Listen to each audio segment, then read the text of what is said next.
My name's Elizabeth Hudson-Evans. I'm a member of the Oxford Guild of Guides, an association of tourist guides here in Oxford. I am a local historian, essentially, but with a particular interest in the non-university side of the town, and that has grown from a particular interest in the waterways of Oxford.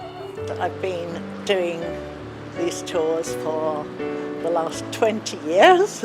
My name's Karen Beasley. I'm a day porter here at sunny Balliol College in Oxford.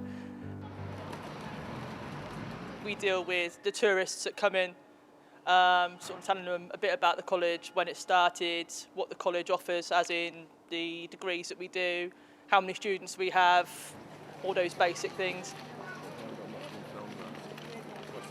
I think the majority of casual or quick visitors to Oxford, understandably, they go to the university quarter. They like to see the wonderful university colleges. But the other side of Oxford, the older city, the bit really which predates the university, tends to get overlooked. So very, very few people are conducting visitors to those parts, and that is what I do.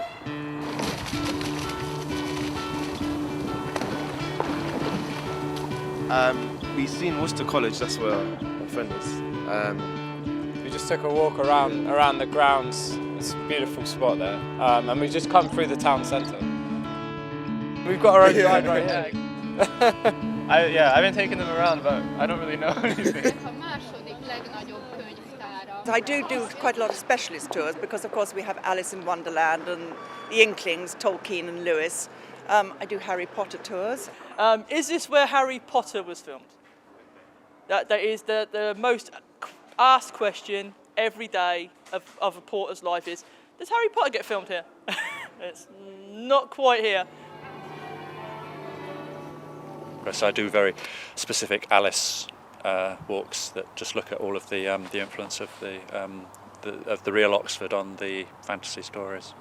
And of course Inspector Morse tours. I quite enjoy doing those. But I think probably the general tours, which involve a bit of the history of the city as well as of the university, I think those are my favourite tours. Even though you live in Oxford, it's amazing that you just take so much of it for granted. And it really wasn't until I went on a bus tour that I realised how much more there was to Oxford than what I'd actually seen by just walking down the street. Well, if you take a bus tour rather than a walking tour, you get to know a lot. Well, you get to know a little about a lot, whereas when you do a walking tour, you get to know a lot about a little, shall we say.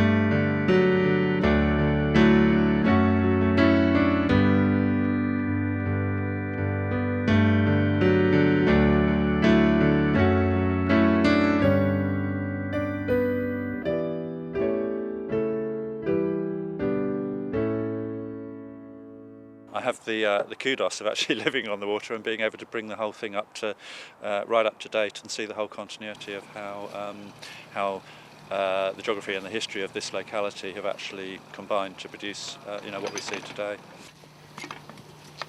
I've continued doing them really ever since, taking people to parts of Oxford that aren't normally visited.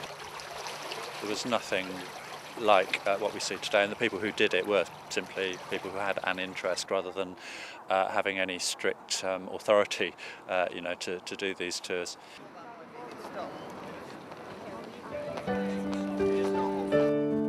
My favourite Oxford landmark, I think for me, going from military past I suppose, is the Martyrs Memorial. I think one of my favourite pieces of architecture and engineering in Oxford is the Hertford Bridge, the Bridge of Sighs. Reminds me a lot of Venice. Well, my favourite Oxford landmark is right next to me, quite honestly. It's this lock, it's just an extraordinary place. The Bodleian Library, without question.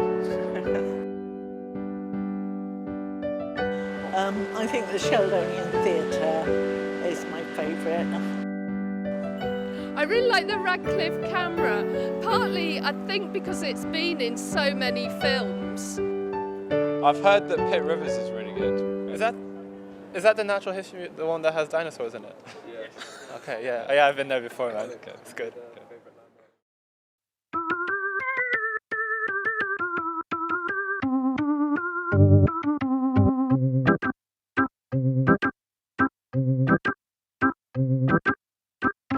you.